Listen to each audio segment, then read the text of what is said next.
Math 7, Lesson 12.3 and 12.4, we're going to be talking about theoretical and experimental probability. Probability is a measure of how likely the event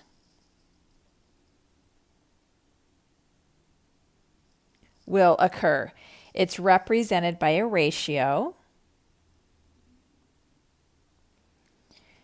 equal to or between 0 and 1.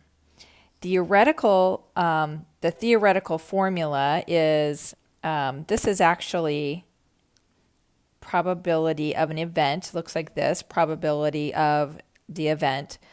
And the formula is the number of favorable outcomes over the number of possible outcomes.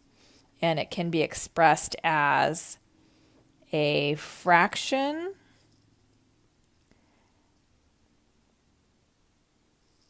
decimal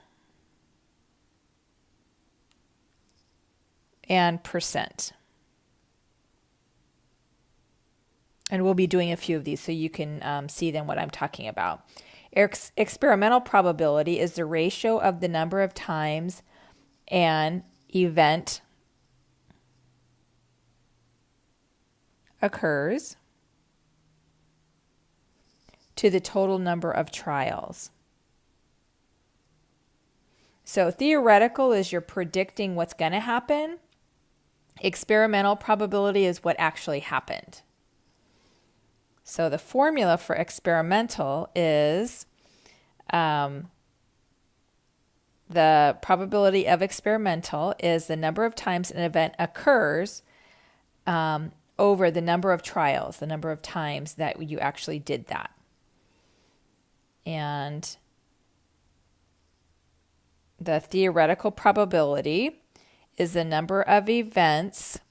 So the difference between the two is theoretical probability is the number of times an event should occur in an experiment, and an experimental probability is the number of times an event actually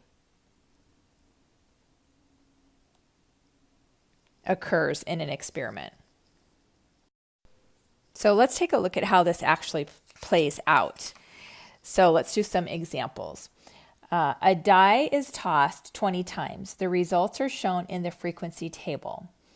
So we have a die that's tossed, and this is the amount of times that it's rolled, and this is how often it occurs.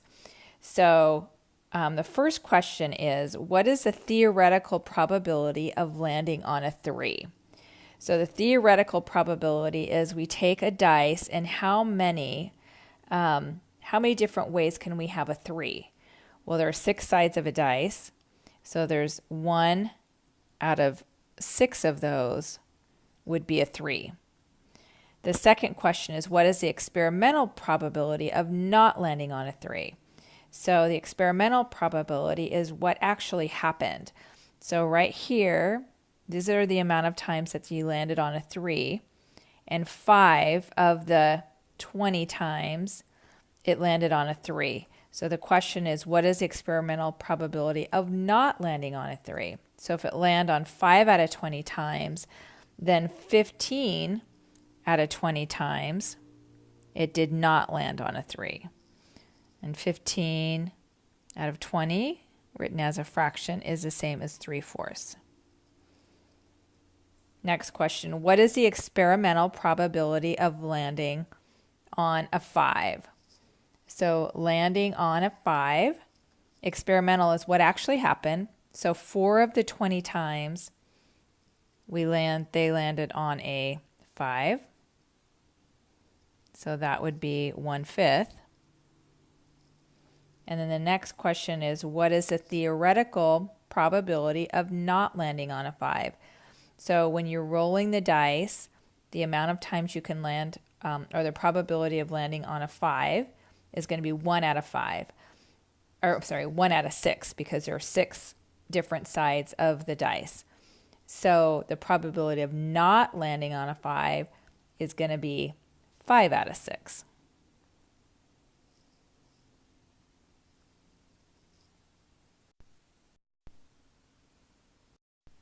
Okay, let's take a look at the next problem. So there are papers labeled A, B, C, D in the box. Sue picks a paper without looking. And Sue picks a paper, records it, and puts it back in the box. The results are shown above. Find the experimental probability for each event. So the experimental probability of drawing an A is going to be 4 out of, we have to add up how many there are already. So 4 and 6 is 10, 3 and 5 is 8, so 18. So it's going to be 2/9. Of drawing a D is 6 out of 18. So that's going to be 1/3. Of drawing a C is 5 out of 18. And drawing a B is 3 out of 18, which is 1/6.